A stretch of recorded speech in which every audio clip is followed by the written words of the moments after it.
and this is Dish About the Dish, where the foods we eat tell the stories of our lives. Joining us today is author Siobhan Muir. So let's go. Siobhan,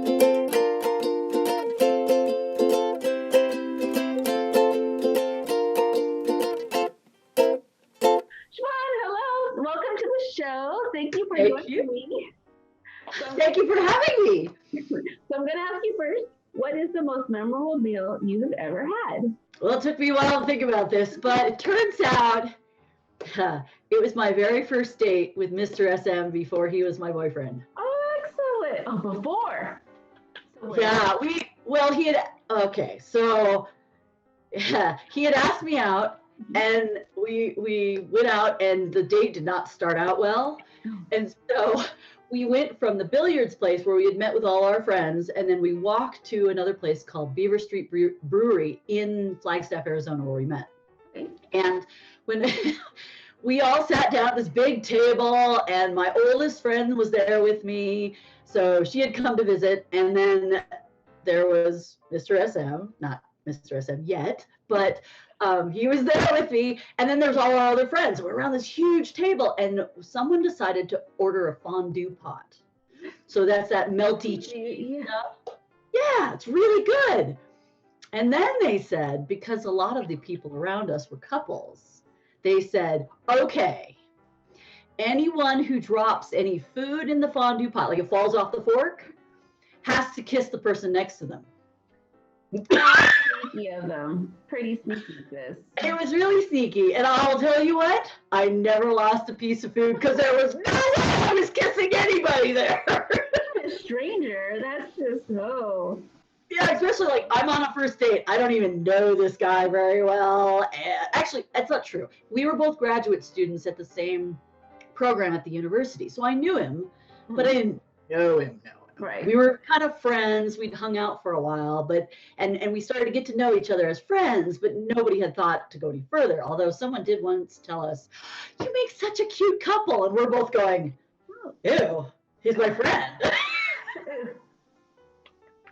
And now we're married 17 years, so we're not going to talk about that. You know, yours. I've spoken to a few people where their most memorable meals involve a fondue pot. That's the thing. We should make it happen. Well, melting pot. We have melting pot out here, which is a restaurant that does fondue. Whether or not they're going to survive current events totally remains to be seen. But so fondue seems to be a very memorable experience for people. Well, especially if you don't. Well, see, growing up, my parents actually had a fondue pot, and so they would make it. So I knew it was really good, but you also knew that periodically you lose the bread or the apple. And I'm like, no, I'm not doing that.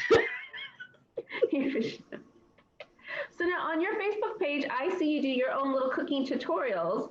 Have you always cooked? Have you cooked for business, pleasure? How did your enjoyment of cooking come to be? Well, it's kind of a stress reliever. What I ended up doing is baking. I do the baking, Mr. SM does the cooking because I don't really like cooking. Especially if it's like it needs to be done. Like, oh God, raw. No, I don't want to do that. So, but the nice thing about baking is you put it all together, you throw it in the oven, and you have an immediate result. When it comes to writing novels, it takes months, and you don't have the immediate result. And I'm like, I really want something. So it's creative, and it's delicious, and it's quick. Mm-hmm. So what's your most favorite thing to bake then? What's your go-to?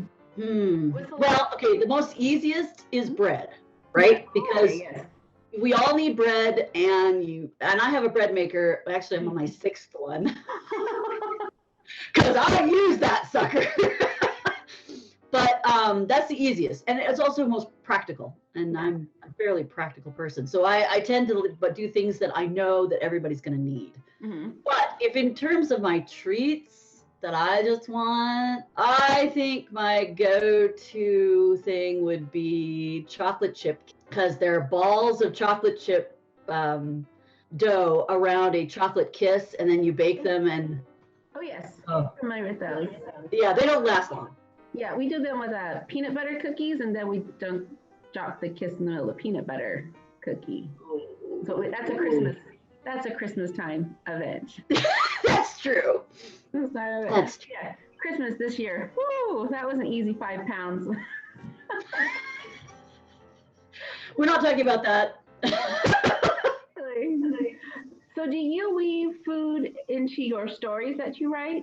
I do sometimes. I have a couple of stories where one of the recipes that I have went in and they were part of the plot to get the characters together. So I happened to think that maybe you would ask me that. So I thought I would at least have the books on hand. So they're like, well, which book? Oh, yes, excellent. Yes, which book, please?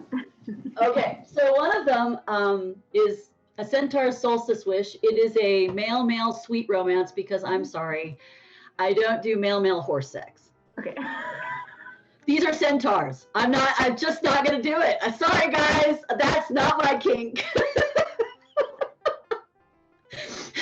So if you're into male-male horse sex, you should probably look on Smashwords. I have no idea if it exists, but it probably does. I love how this conversation took a turn. Well, the other thing that everyone's like is, wow, you easily talk about sex. I'm like, look, I have 2 daughters. I've been talking to them about sex since they were 8, so they don't have any questions about when it comes up because.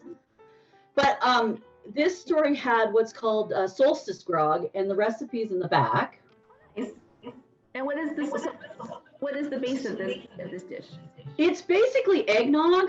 Okay. So you need a dozen large eggs and a pound of powdered sugar and a pint of brandy. And now I make a virgin kind because I like eggnog without the alcohol, but it was part of what brought these characters together that they were sharing Solstice Grog at the end. Nice. Yeah. So you've drank this before. Oh yes. Okay, good. No. I only include recipes that I've used. Because otherwise it's kind of like going, ugh, what? Do you even know what that tastes like? No. Some people do. Not me. Are you working on anything now, book-wise, or have you been pandemic brain like some of the rest of us? Me. Pandemic brain clobbered me in 2020. Mm-hmm. So I only put out 2 books. I usually put out about 8, so it was a steep decline. Mm-hmm. However, yeah, I'm working on 4 at once. Good on you. Forward progression. I think if you can do anything creative in this time where you just want to huddle, more power to you. I think that's great. That's exactly it. The one thing I did learn though in 2020 is not to beat myself up for not doing it. Exactly. Because 1, that'll kill the muse and kill my creativity. But 2, I'm not really here to just work. That's not really my life. I am a writer, and the writing comes when I'm not distracted by the real world. Yes, exactly. It's really hard to produce a story and a fantasy and romance when you're like, I don't know if we're going to be able to pay bills this month. Yes. That makes everybody nervous. Yes. Oh, what was the last thing that you baked? That was jam buns. Which one? Jam buns. Jam buns. What is a jam bun? Okay, so it's my husband came home from Alaska after being in the field for, I don't know, 3 or 4 weeks. And he brought home a cookbook of wild berry recipes that they would make in Alaska, right? And they said, and that's why I was flipping through it and I'm like, jam buns. Basically what a jam bun is a scone with jam in the middle of it. Okay. I love scones. Okay. So yeah. When I first did it, I was like, I am not rolling this sticky dough out. There's no way I'm going to roll this out and stick stuff in it and fold it up and do this. I'm not. Okay. I do it now because it tastes better if you do. So you end up rolling this stuff out and you cut it into like 3-inch squares.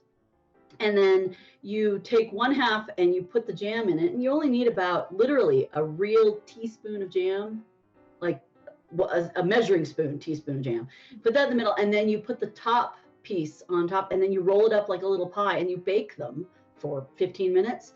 And it's the dough itself has low sugar because you get the sugar from the jam. Oh yeah. And it's really tasty, and yeah, they don't last long either. They go down quick. That's how it is with my scones. They go Yep. Good. I love a good scone. Excellent. Well, thank you so much for joining me today. And you're welcome. All of your bells and whistles and social media things up on here so people can go find you and that grog recipe. Thank you, Siobhan, for joining me today. I learned a lot. Don't know about you, but I did learn a lot today. So you can find her on her social media. You can also find us on social media, Facebook, Instagram, and on the website dishaboutthedish.com. Please hit the subscribe button, notification bell, because it does help out the channel, and we do want to see you again. So until next time, y'all.